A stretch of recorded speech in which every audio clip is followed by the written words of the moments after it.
மக்கள் வணக்கம். இன்றைய நிகழ்வுகளின் விறுவிறு தொகுப்பான மக்கள் செய்திகள் மணி 10. வாசிப்பவர்கள் ஜெயா பிரபுதாசன். முதன்மை செய்திகள். குடியரசுத் தலைவர் உரையுடன் நாடாளுமன்ற கூட்டத்தொடர் 23ஆம் தேதி தொடக்கம். 29ஆம் தேதி நிதிநிலை அறிக்கை தாக்கல் செய்யப்படும் என அறிவிப்பு.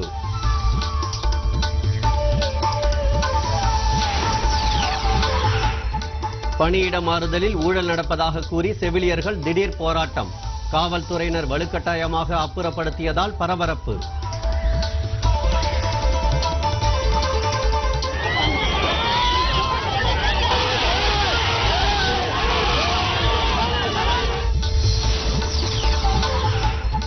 சென்னை பெருவெள்ளத்துக்கு தமிழக அரசின் மெத்தனமே காரணம். நடுவண் அரசின் அறிக்கை சரியானதே என அன்புமணி ராமதாஸ் கருத்து.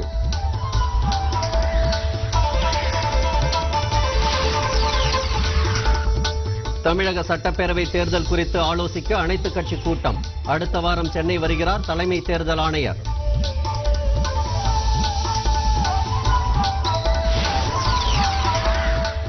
தகுதி இல்லாதவரை அரசு பணியாளர் தேர்வாணைய உறுப்பினராக்கியது ஏன்? தமிழக அரசு பதிலளிக்க சென்னை உயர்நீதிமன்றம் ஆணை.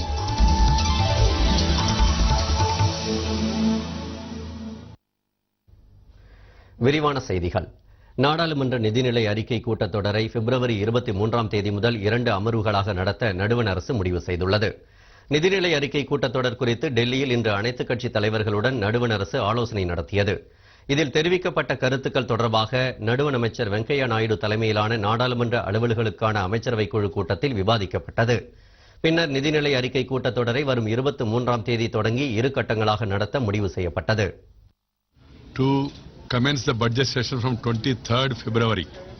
23rd February, we are requesting the Honorable President of India to address the joint session of Parliament as a custom. In the beginning of year, the President addressed both the sessions of the Parliament. குடியரசுத் தலைவரின் உரையை தொடர்ந்து 25ஆம் தேதி தொடர்வண்டித்துறை நிதிநிலை அறிக்கையும் 29ஆம் தேதி பொது நிதிநிலை அறிக்கையும் தாக்கல் செய்யப்படுகிறது. கூட்டத்தொடரின் முதல் அமர்வு பிப்ரவரி 23ஆம் தேதி தொடங்கி மார்ச் 16ஆம் தேதி முடிவடைகிறது.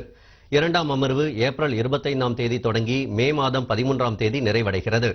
இந்த கூட்டத்தொடரில் சரக்கு மற்றும் சேவை வரி, நிலம் கையகப்படுத்துதல் உட்பட நீண்ட காலமாக நிலுவையில் இருக்கும் முக்கிய சட்ட முன்வரைவுகளை நிறைவேற்ற நடுவண் அரசு திட்டமிட்டுள்ளது.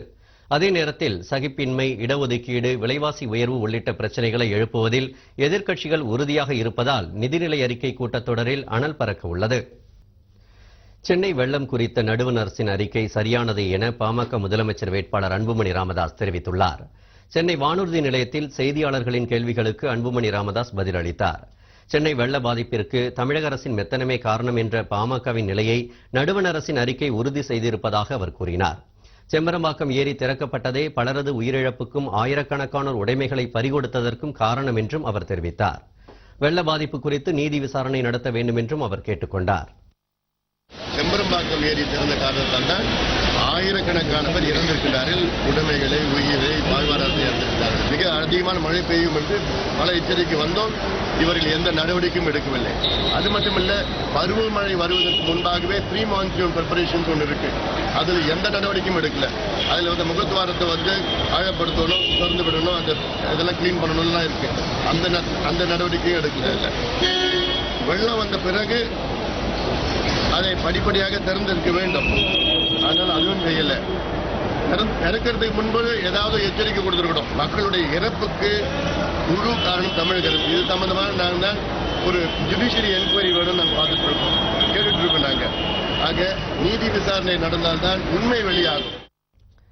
எஸ்விஎஸ் கல்லூரி குறித்த செய்தியாளர்களின் கேள்விக்கு அந்த கல்லூரிக்கு திமுக ஆட்சியில்தான் அனுமதி வழங்கப்பட்டது என அன்புமணி ராமதாஸ் பதிலளித்தார். அனுமதி வழங்கப்பட்ட நேரத்தில் மாநில அரசிடமே அதற்கான அதிகாரம் இருந்ததெனவும் ஆவணங்கள் எதுவும் நடுவண் அரசுக்கு அனுப்பப்படவில்லை என்றும் அவர் விளக்கம் அளித்தார். EVKS இளங்கோவன், விஜயகாந்த் உள்ளிட்டோர் இதுகுறித்து பேச மறுப்பதற்கு கூட்டணி அமைக்கும் திட்டம் காரணமா என்றும் அவர் கேள்வி எழுப்பினார். இதுக்கு அனுமதி கொடுத்தது திமுக அரசு.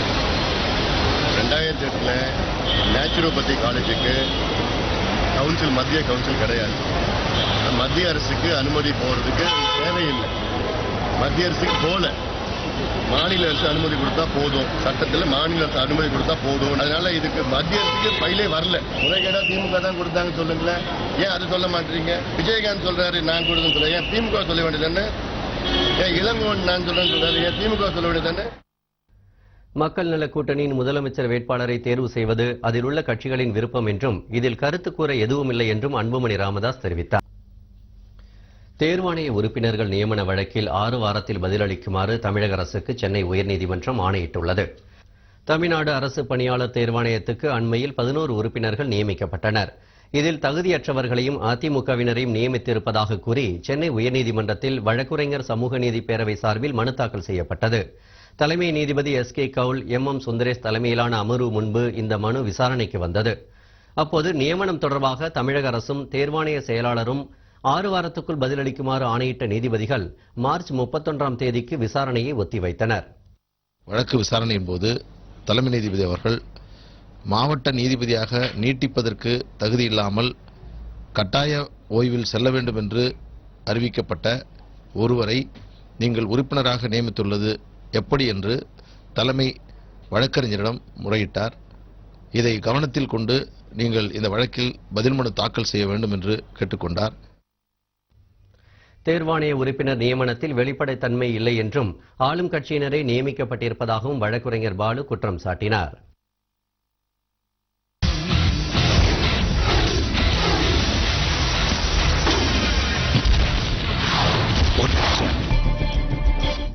அடுத்த வாரிசின் பயணம் முடிந்த பிறகு பெரியவரின் தூதுவராக அதே ஊர்களுக்கு செல்கிறாராம். கேலிக்கும் கிண்டலுக்கும் பெயர் போன அந்த முன்னாள் மந்திரி, தேவையில்லாமல் யாரும் குழம்ப வேண்டாம், இந்த முறையும் அண்ணன் தான் முதலமைச்சர் வேட்பாளர் என்று முக்கிய நிர்வாகிகளிடம் அடித்துச் சொல்கிறாராம். தகவல் கேள்விப்பட்ட அடுத்த வாரிசு இது குறித்து பெரியவரிடம் கேட்கிறேன் என சொல்லி உள்ளாராம்.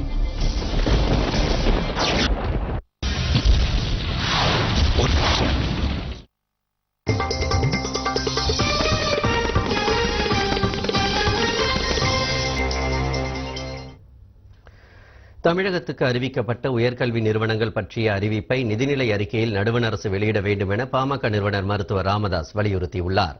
இது தொடர்பாக அவர் வெளியிட்டுள்ள அறிக்கையில், சென்னை உள்ளிட்ட 4 நகரங்களில் இந்திய அறிவியல், கல்வி மற்றும் ஆய்வு நிறுவனங்கள் அமைக்க நடுவண் அரசு முடிவெடுத்ததையும், இவற்றில் சென்னை தவிர்த்த மற்ற 3 நகரங்களில் இந்த நிறுவனங்கள் செயல்பட தொடங்கிவிட்டதையும் குறிப்பிட்டுள்ளார்.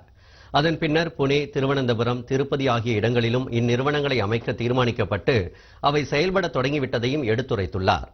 ஆனால் சென்னையில் மட்டும் இந்த நிறுவனத்தை அமைக்கும் திட்டம் நிரந்தரமாக கிடப்பில் போடப்பட்டு விட்டதாக அவர் கூறியுள்ளார். இதேபோல திருவாரூரில் நடுவண் பல்கலைக்கழகம், திருச்சியில் இந்திய மேலாண்மை கல்வி நிறுவனம், கோவையில் உலகத்தர பல்கலைக்கழகம் அமைக்கப்படும் என நடுவண் அரசு அறிவித்ததை மருத்துவர் ராமதாஸ் குறிப்பிட்டுள்ளார். இவற்றில் நடுவண் பல்கலைக்கழகமும் இந்திய மேலாண்மை நிறுவனமும் அமைக்கப்பட்ட நிலையில் உலகத்தர பல்கலைக்கழகம் அமைக்கும் திட்டம் மட்டும் கிடப்பில் போடப்பட்டிருப்பதாக அவர் கூறியுள்ளார். மேலும் செங்கல்பட்டு, மதுரை, தஞ்சை உள்ளிட்ட 5 இடங்களில் ஏதேனும் ஓரிடத்தில் எய்ம்ஸ் மருத்துவமனை அமைக்கும் திட்டம் எந்த நிலையில் உள்ளது என்பது பற்றி அதிகாரப்பூர்வமாக தெரிவிக்கவில்லை என்றும் அவர் தெரிவித்துள்ளார். 500 கோடி ரூபாய் மதிப்பிலான இந்திய அறிவியல், கல்வி மற்றும் ஆய்வு நிறுவனத்தை அமைக்க முந்தைய திமுக அரசும் இப்போதைய அதிமுக அரசும் எந்த நடவடிக்கையும் எடுக்கவில்லை என்றும் மருத்துவர் ராமதாஸ் குற்றம் சாட்டியுள்ளார். 3000 கோடி ரூபாய் மதிப்பில் கோவையில் உலகத்தர பல்கலைக்கழகம் அமைக்கும் திட்டத்தை தங்களின் சாதனையாக கூறிக்கொண்ட திமுக அதை நிறைவேற்றுவதில் அக்கறை காட்டவில்லை என்றும் அவர் புகார் தெரிவித்துள்ளார். அண்டை மாநிலமான ஆந்திராவிலிருந்து தெலுங்கானா பிரிக்கப்பட்ட பிறகு ஆந்திராவுக்கு 15 நடுவண் கல்வி நிறுவனங்கள் அறிவிக்கப்பட்டதையும் அவற்றில் பல செயல்பட தொடங்கிவிட்டதையும் அவர் எடுத்துரைத்துள்ளார். ஆனால் இவற்றுக்கு பல ஆண்டுகளுக்கு முன்பே தமிழகத்துக்கு அறிவிக்கப்பட்ட நடுவண் உயர்கல்வி நிறுவனங்களை தொடங்குவதற்கான அறிகுறிகள் கூட தென்படவில்லை என்றும் அவர் தெரிவித்துள்ளார்.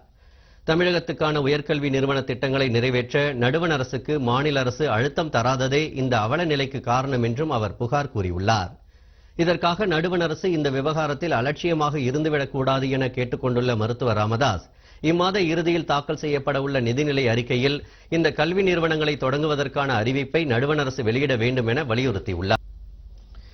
புதுக்கோட்டை மாவட்ட மீனவர்கள் மீது இலங்கை கடற்படை கற்களை வீசி தாக்கியதில் மீனவர் ஒருவருக்கு கண் பார்வை பாதிக்கப்பட்டுள்ளது. கோட்டைப்பட்டினத்தைச் சேர்ந்த மீனவர்கள் நேற்று கடலுக்கு மீன்பிடிக்கச் சென்றனர். கரையிலிருந்து 15 கடல் மைல் தொலைவில் அவர்கள் மீன்பிடித்துக் கொண்டிருந்த போது அங்கு வந்த இலங்கை கடற்படையினர் படகுகள் மீது கற்களை வீசி தாக்குதல் நடத்தினர். இதில் மன்சூர் என்பவரின் கண்ணில் காயம் ஏற்பட்டது. இதையடுத்து அவசரமாக கரை திரும்பிய மீனவர்கள் மன்சூரை மதுரையில் உள்ள தனியார் கண் மருத்துவமனையில் சிகிச்சைக்காக சேர்த்தனர். எல்லையில் நாங்கள் மீன் பிடிச்சிருக்கோம். சாயங்காலமா இலங்கை கடற்புறம் வந்துச்சு. அங்கேருந்து வந்து ஃபர்ஸ்ட்டு வலையை வெட்டி விட்டாங்க. வெட்டி விட்டுட்டு துப்பாக்கியில் சுட்டாங்க. நாங்கள் சுலோ பண்ணலை. அதோட ஒரு 20-30 பேர் முன்னாடி வந்து கல்லால் விட்டு அடித்தாங்க. அதில் எனக்கு தான் கண்ணில் அடிபட்டு இதாக போச்சு. வெளியுறவுத்துறை அமைச்சர் சுஷ்மா ஸ்வராஜ் நாளை இலங்கை செல்ல உள்ள நிலையில் நடைபெற்றுள்ள இந்த தாக்குதல் நிகழ்வு தமிழக மீனவர்களிடையே அதிர்ச்சியை ஏற்படுத்தியுள்ளது. நெல்லை அருகே கிரானைட் குவாரி அமைக்க எதிர்ப்பு தெரிவித்து விவசாயிகள் ஆர்ப்பாட்டத்தில் ஈடுபட்டனர். நாங்குநேரியை அடுத்த கடம்போடு வாழ்வு கிராமத்தில் கிரானைட் குவாரிகள் செயல்பட்டு வருகின்றன. இதற்கு விவசாயிகள் எதிர்ப்பு தெரிவித்து வந்த நிலையில் புதிதாக குவாரிகள் அமைக்க தமிழக அரசு அனுமதி அளித்துள்ளது. இதற்கு எதிராக ஏராளமான விவசாயிகள் நாங்குநேரியில் இன்று ஆர்ப்பாட்டம் நடத்தினர். புதிய குவாரியால் 18 கிராமங்கள் பாதிக்கப்படும் என்று அவர்கள் தெரிவித்தனர். கிரானைட் குவாரிங்கிற பேர்ல ஒரு பள்ளம் தோண்டி விவசாய நிலங்களுக்கு நடுவுல ஒரு பெரிய தொழிற்சாலை ஒண்ணு ஆரம்பிச்சிட்டு இருக்காங்க. இதனால எங்க கிராமத்தை சேர்ந்த ஒரு 5000 ஏக்கர் விவசாய நிலங்கள் பாதிக்கப்படும். இந்த விவசாயமும் குடிநீரும் முழுசும் பாதிக்கப்படும். எங்க வாழ்வாதாரமே மோசமான நிலைக்கு தள்ளப்படும். இதனிடையே புதுச்சேரி அருகே வீராம்பட்டினத்தில் கடலோர காவல்படை நடுவம் அமைக்க எதிர்ப்பு தெரிவித்து அப்பகுதி மக்கள் ஊர்வலம் நடத்தினர். காவல்படை நடுவம் அமைய உள்ள இடத்தை அவர்கள் முற்றுகையிட்ட போது பெண் ஒருவர் தீக்குளிக்க முயன்றதால் பரபரப்பு ஏற்பட்டது. அடிப்படை வசதிகள் இல்லாத SVS மருத்துவக் கல்லூரிக்கு அனுமதி வழங்கிய முந்தைய திமுக அரசுதான் மருத்துவ மாணவிகள் 3 பேரின் உயிரிழப்புக்கு காரணம் என பாமக குற்றம் சாட்டியுள்ளது. சென்னை வள்ளுவர் கோட்டத்தில் பாமக மாணவர் அமைப்பின் சார்பில் போராட்டம் நடத்தப்பட்டது. முன்னாள் நடுவண் அமைச்சர் AK மூர்த்தி தலைமையில் நடைபெற்ற இந்த போராட்டத்தில் கள்ளக்குறிச்சி SVS இயற்கை மருத்துவக் கல்லூரிக்கு 2008ஆம் ஆண்டு திமுக ஆட்சியில் அனுமதி வழங்கியது குறித்து நடுவண் புலனாய்வுத்துறை விசாரணை நடத்த வேண்டும் என வலியுறுத்தப்பட்டது.